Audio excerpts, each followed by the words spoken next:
Einstein کے نظریہ اضافت سے کسی طرح کم نہیں ہوتی، مگر اس غریب کو بھی یہ علم نہیں کہ وہ کیوں ہے۔ چنانچہ تم بھی اس چکر میں مت پڑنا اور صرف یہ معلوم کرنا کہ محترمہ سلوینا نے جو کچھ ہمیں بتایا ہے وہ لفظ بلفظ درست ہے یا نہیں۔ کہیں ایسا تو نہیں ہے کہ کچھ اور بھی اسرار ہیں جو ابھی اس نے منکشف نہیں کیے ہیں۔ تو کیا آپ سلوینا پر بھی شبہ کر رہے ہیں؟ اتنی دیر میں پہلی بار سلیقہ بیگم نے بھی بالآخر اپنی زبان کو زحمت دی۔ کرنا پڑتا ہے سلیقہ بیگم، میں نے طویل سانس لے کر کہا، ہمارا کام ہی ایسا ہے کہ ہر ایک کو شک کی نظر سے دیکھیں، حتیٰ کہ اپنے آپ کو بھی۔ پھر میں نے آدم کی طرف دیکھا، تو تم سمجھ گئے نا؟ ہاں، میرا خیال ہے کہ میں سمجھ گیا ہوں۔ آدم نے پورے یقین سے سر کو جنبش دی۔ شاباش، مجھے تم سے یہی امید تھی۔ پھر میں نے دروازے کی جانب قدم بڑھایا۔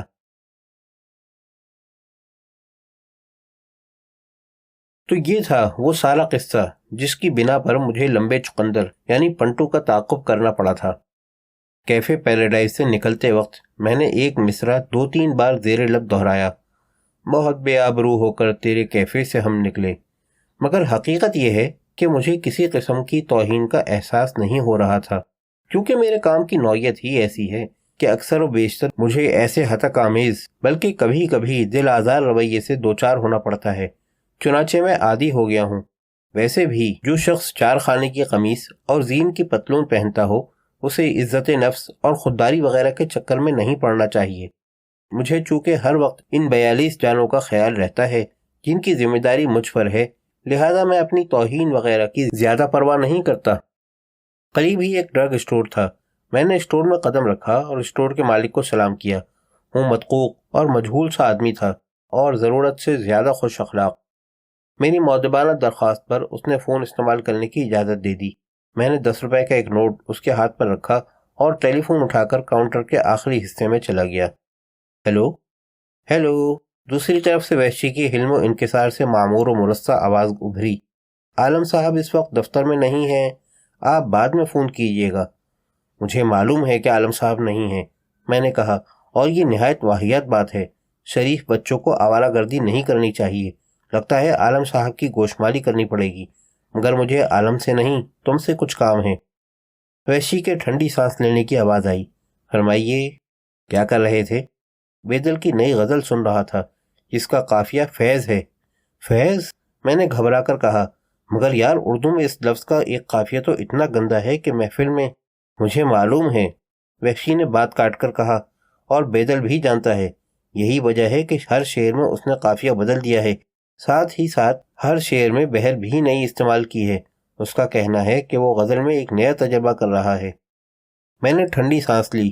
خیر، تجربہ کرنا کوئی بری بات نہیں، مگر تم غزل بعد میں سن لینا۔ فی الحال تمہیں ایک کام کرنا ہے۔ تم نے کبھی کیفے پیراڈائز کا نام سنا ہے؟ کس نے نہیں سنا ہے؟ مجھے معلوم تھا کہ تم باخبر آدمی ہو، میں نے خوش ہو کر کہا۔ تم فوراً کیفے پیراڈائز پہنچو، احتیاط ضروری ہے۔ یہاں ایک صاحب ہیں، نام ہے پنٹو۔ تمہیں اب تک معلوم ہو چکا ہوگا کہ یہ پنٹو صاحب ہماری نئی کلائنٹ سلوینا کا اکثر و بیشتر تعاقب فرماتے ہیں۔ تمہیں یہ معلوم کرنا ہے کہ آخر یہ مسٹر پنٹو کیا ہیں اور کیا کرتے ہیں، کن لوگوں سے اور خاص طور پر کیفے پیراڈائز سے ان کا کیا تعلق ہے، اور یہ کہ یہ حضرت آخر سلوینا کے تعاقب اور نگرانی کی زحمت کیوں اٹھا رہے ہیں، وغیرہ وغیرہ۔ میں نے رک کر سانس لی۔ سمجھ گئے نا؟ جی ہاں، میرا خیال ہے میں سمجھ گیا ہوں۔ شاباش، مجھے تم سے یہی امید تھی، میں نے یکایک بے حد خوش ہو کر کہا۔ اور سنو، میں اس وقت کیفے پیراڈائز کے سامنے موجود ہوں۔ جب تم یہاں آؤ تو اپنے حلیے میں تھوڑی بہت تبدیلی کر لینا اور مجھ سے گفتگو کرنے کی کوشش مت کرنا۔ مبادا مسٹر پنٹو کی نظر پڑ جائے اور انہیں کسی قسم کا شبہ ہو جائے، بہتر ہے۔ اور اب تم جناب بیدل سے دست بستہ عرض کرو کہ اگر انہیں زحمت نہ ہو تو قافیے کی جستجو کو تھوڑی دیر کے لیے ترک کریں اور میری بات سن لیں۔ 1 منٹ بعد بیدل کی آواز آئی۔